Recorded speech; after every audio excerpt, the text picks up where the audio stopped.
Je suis sur le point de partager avec vous une expérience de mort imminente profonde qu'une femme nous a envoyée, impliquant une rencontre avec nul autre que Michael Jackson.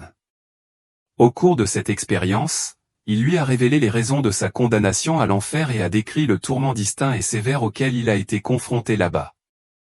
Je m'appelle Chamel, a-t-elle commencé, et en février 2022, j'ai vécu une expérience qui a changé ma vie pour toujours.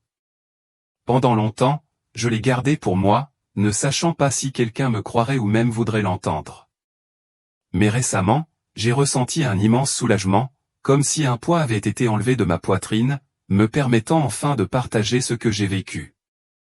Son parcours jusqu'à ce point a cependant été semé d'immenses défis physiques et émotionnels. Diagnostiqué d'une maladie auto-immune rare et débilitante à l'âge de 20 ans, sa vie a pris un tournant dévastateur. Cela a commencé progressivement, avec des symptômes apparemment gérables comme la fatigue et les douleurs articulaires. Mais au fil du temps, ces symptômes se sont aggravés, devenant si graves que même les tâches quotidiennes les plus simples se sont transformées en défis monumentaux. Ce qui était autrefois une vie dynamique et active est devenu une lutte acharnée contre son propre corps. Si les médicaments lui ont apporté un certain soulagement, ils ont eu un prix cruel. Les effets secondaires étaient souvent aussi atroces que la maladie elle-même, ce qui lui a donné l'impression d'être piégé dans un corps qui la trahissait. La maladie ne l'a pas seulement ravagé physiquement, elle lui a volé la vie qu'elle avait connue. Elle a été forcée de quitter son emploi, n'étant plus en mesure de faire face aux exigences de celui-ci. Et à mesure que la maladie progressait, l'isolement s'est intensifié. Les amis qui l'avaient initialement soutenu, lui offrant soutien et encouragement, ont lentement commencé à s'éloigner. Le bilan émotionnel de sa maladie semblait exiger plus de patience et de compréhension qu'il n'était prêt à en donner. Chamel comprenait leur malaise où une maladie chronique peut être un lourd fardeau à supporter, mais cette compréhension n'a pas atténué la profonde solitude qui s'est installée dans sa vie. À mesure que son état devenait plus visible, les réactions des autres se faisaient également sentir. En public, les gens la regardaient avec un mélange de curiosité et de pitié dans les yeux, surtout quand elle marchait avec une canne. Certains lui murmuraient même des mots cruels à portée de voix, sans se rendre compte ou peut-être sans s'en soucier qu'elle pouvait entendre leurs murmures. Mais les expériences les plus douloureuses ne venaient pas d'inconnus, mais de ceux qui la connaissaient avant que la maladie ne frappe. D'anciens amis et connaissances lui faisaient des commentaires dédaigneux comme « Tu n'as pas l'air malade » ou « Es-tu sûr que ce n'est pas que dans ta tête ?» Ces remarques, nées de l'ignorance ou de l'insensibilité, étaient plus profondes que n'importe quelle douleur physique, amplifiant son sentiment d'isolement. Un jour est resté gravé dans ma mémoire, un jour qui semblait être le point culminant de toute la douleur et de l'aliénation que j'avais endurée. J'avais été invité à une sortie de groupe et, malgré mon épuisement, j'ai accepté avec empressement, espérant un moment de normalité. L'excitation de revoir mes amis et de participer à quelque chose d'amusant, même pour quelques heures, m'a rempli d'un rare sentiment d'espoir. Mais cet espoir fut vite anéanti. Dès mon arrivée, je sentis le changement d'atmosphère. Les conversations animées et fluides s'arrêtèrent brusquement à mon approche, et les regards subtils échangés au sein du groupe ressemblaient à des jugements silencieux. Alors que nous nous dirigions vers un café voisin, j'eus du mal à suivre, mon rythme de plus en plus lent devenant plus prononcé à chaque pas. Je pouvais voir l'impatience sur leur visage et l'entendre dans le silence gêné qui suivait chaque fois qu'ils devaient s'arrêter et m'attendre. L'un d'eux, masquant son irritation sous un air faussement inquiet, suggéra nonchalamment que j'aurais peut-être dû rester à la maison et me reposer. Ces mots, bien que sous couvert d'attention, me blessèrent profondément. À ce moment-là, je me sentis comme un fardeau, un étranger qui observait un cercle auquel j'appartenais autrefois. Au fur et à mesure que ma maladie progressait, mon isolement s'accrut également. Les invitations à des événements sociaux devinrent de plus en plus rares et, lorsqu'elles arrivaient, elles ressemblaient moins à des gestes sincères qu'à des obligations, comme si les gens m'invitaient par culpabilité plutôt que par désir sincère de ma compagnie. Le silence et la solitude devenaient assourdissants.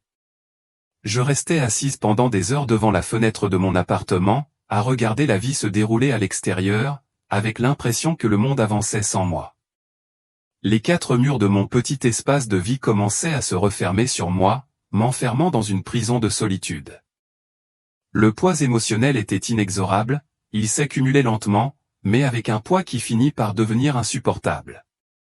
Je passais plus de nuits à pleurer jusqu'à m'endormir, ressentant la douleur aiguë d'être un fardeau surtout pour mes parents, les seuls qui semblaient encore se soucier de moi.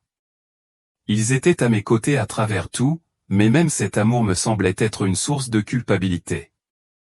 J'imaginais leur vie sans moi, libérés du stress et de l'inquiétude constant que ma maladie leur imposait. Je me disais que peut-être, d'une certaine manière, ils seraient mieux sans moi. Cette pensée, aussi sombre soit-elle, m'apportait un sentiment de soulagement tordu. Une nuit, la douleur physique de ma maladie s'est heurtée au poids écrasant de ma solitude, et c'est devenu trop difficile à supporter. J'avais l'impression de me noyer dans un océan de désespoir, sans terre en vue, et je ne pouvais plus lutter contre cela. L'idée d'en finir avec tout cela n'était plus seulement une pensée passagère, c'était comme la seule échappatoire, le seul moyen de trouver la paix. J'étais assise à mon bureau, la main tremblante, alors que j'essayais d'écrire un dernier mot à mes parents. Les larmes brouillaient l'encre alors que j'essayais d'expliquer à quel point je les aimais, à quel point j'étais reconnaissante de leur soutien sans fin et que rien de tout cela n'était de leur faute. Je voulais qu'ils sachent qu'ils avaient fait tout ce qu'ils pouvaient, mais j'étais simplement trop fatigué, trop brisé, pour continuer à me battre. Une fois le mot terminé, j'ai quitté ma maison aussi silencieusement que possible, en prenant soin de ne pas déranger mes parents. Je me suis dirigé vers un parc isolé, un endroit qui avait toujours été mon sanctuaire, un endroit où j'avais autrefois trouvé du réconfort. Pendant des semaines, j'avais gardé secrètement mes analgésiques, les cachant dans un petit compartiment de ma chambre. J'en avais finalement rassemblé suffisamment pour les prendre tous d'un coup, en espérant que cela suffirait à mettre un terme à la souffrance. L'idée d'échapper à ma réalité angoissante grâce à la drogue me semblait à la fois appropriée et miséricordieuse, un moyen de m'échapper discrètement de la souffrance implacable qui empoisonnait mes journées. Je m'assis sur le banc familier, mes mains tremblant légèrement tandis que je versais les petites capsules inoffensives dans ma paume. Bien qu'elles paraissent inoffensives, je savais que leur potentiel était immense, détenant le pouvoir de mettre fin à mon tourment incessant. Un bref instant d'hésitation m'envahit, une dernière vague de doute transperçant ma détermination. Pourtant, l'idée d'endurer une autre journée remplie de douleur et d'isolement me poussa à agir. J'avalai les pilules, chacune me rapprochant un peu plus de la paix que je recherchais si désespérément. Alors que les médicaments commençaient à faire effet, un engourdissement somnol se répandit dans mon corps, effaçant progressivement la douleur physique et la remplaçant par une fatigue totale. Ma vision se brouilla, les bords autrefois tranchants du monde s'adoucissant dans l'obscurité. Je m'allongeai sur le banc, regardant le ciel, éprouvant un sentiment de soulagement inhabituel mais réconfortant. La fin était imminente, apportant avec elle la promesse d'une libération de ma souffrance. Dans mes derniers instants, mes pensées se tournèrent vers mes parents. J'espérais qu'ils trouveraient le bonheur et la paix, et qu'ils se souviendraient de moi non pas comme d'un fardeau, mais comme de quelqu'un qui les aimait profondément. Je souhaitais qu'ils sachent que j'avais enfin trouvé la liberté. Alors que le monde autour de moi disparaissait dans le néant, je pris une dernière inspiration tremblante et fermai les yeux, embrassant l'obscurité qui semblait mener à un endroit au-delà de toute douleur. Alors que l'obscurité enveloppante m'entourait, je fus soudain conscient d'une profonde légèreté, comme si un poids énorme avait été soulevé de ma poitrine. La douleur qui m'avait accroché si longtemps s'était dissoute dans l'oubli. J'avais l'impression d'avoir été entièrement libéré du monde physique. J'ouvris les yeux, m'attendant seulement au vide, mais au lieu de cela, je me retrouvais à flotter au-dessus du banc du parc où reposait mon corps sans vie. Le monde semblait altéré, un écho fantomatique de la réalité. Les couleurs étaient atténuées et tout avait une faible lueur surnaturelle. Je baissai les yeux sur mon corps, éprouvant un étrange sentiment de détachement. C'était indéniablement moi, mais cela me semblait étrangement étranger. L'angoisse, la souffrance, les fardeaux de l'existence, tout était laissé derrière dans cette coquille. Pendant un moment, je restais là, aux prises avec un profond sentiment de soulagement mêlé à une confusion troublante. Était-ce vraiment cela la mort, ou était-ce quelque chose qui dépassait ma compréhension? La question persistait dans mon esprit, insaisissable et sans réponse, me laissant avec un profond sentiment de détachement. Je découvris que je pouvais me déplacer avec une grâce sans effort, glissant dans l'air comme si je nageais dans un courant doux. Je m'éloignai du banc, attiré par une force invisible qui guidait chacun de mes mouvements. Le parc, autrefois si familier dans la vie, me semblait maintenant étranger et éthéré. Alors que j'errais sans but, j'eus l'impression qu'une éternité s'était écoulée avant de me retrouver sur une route vaste et désolée. Le paysage s'étendait à l'infini dans toutes les directions sous un ciel sombre et couvert. Autour de moi se trouvaient d'autres âmes, chacune glissant régulièrement le long du chemin. Elles se manifestaient sous forme de silhouettes pâles et chatoyantes, presque translucides mais indubitablement humaines. Malgré leur nombre écrasant, je remarquai leurs visages, qui portaient une expression de détermination. Chaque personne se déplaçait avec une détermination inébranlable, propulsée par une force invisible. Il n'y avait aucune hésitation, aucun regard en arrière. Leurs expressions solennelles semblaient exprimer une acceptation de leur destination comme s'ils étaient pleinement conscients de la fin de leur voyage. Bien que notre rythme ait commencé lentement, il est vite devenu évident que nous voyagions à une vitesse anormale. C'était comme si nous marchions sur un tapis roulant invisible, chaque pas couvrant plus de terrain que ce qui était physiquement possible. Le sentiment d'urgence s'intensifiait à chaque instant. La route commença à se rétrécir et l'atmosphère devint plus lourde et plus oppressante.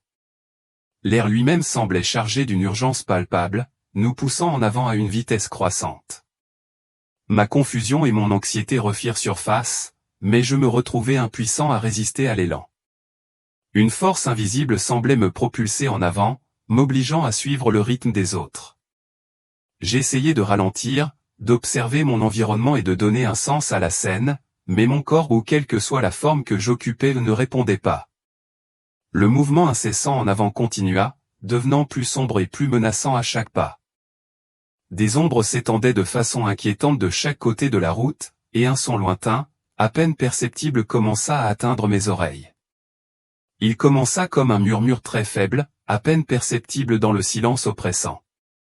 Mais à mesure que nous continuions d'avancer, le son devint plus fort, évoluant vers une symphonie étrange de gémissements et de cris. La route tournait et descendait plus profondément dans un abîme, amplifiant le sentiment de malheur imminent à chaque pas. Il n'y avait aucun moyen de faire demi-tour, nous étions tous liés à ce chemin, contraints d'avancer dans l'obscurité envahissante. Le murmure autrefois faible devint bientôt une cacophonie d'angoisse. Des cris de désespoir, des gémissements tourmentés et des cris perçants résonnèrent tout autour de nous. Les sons étaient désorientants, émanant de toutes les directions mais semblant venir de nulle part. Chaque pas nous rapprochait de la source du tourment. Les cris n'étaient pas seulement du bruit, ils étaient des expressions palpables de souffrance qui semblaient envahir mon essence même. Je ressentais la douleur brûlante dans ces voix, une souffrance crue et implacable qui pénétrait mon être. C'était un désespoir profond, un sentiment d'effroi inéluctable. Alors que la cacophonie de l'agonie devenait plus intense, une horrible prise de conscience commença à m'apparaître, ce chemin, cette route, nous menait aux profondeurs de l'enfer.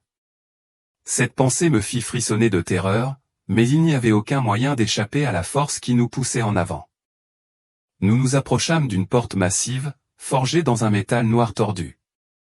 Sa surface était ornée de sculptures grotesques de visages en proie à des tourments éternels, leurs expressions formant un tableau figé d'agonie. En franchissant le seuil, l'horreur de notre destination devint douloureusement claire, c'était l'enfer, un royaume de souffrance et de désespoir inimaginable, où les âmes étaient condamnées à endurer des tourments éternels. À l'intérieur, la scène était encore plus poignante. Des rivières de lave en fusion serpentaient à travers le paysage désolé et les âmes étaient dispersées à travers l'étendue infernale, se tordant d'agonie.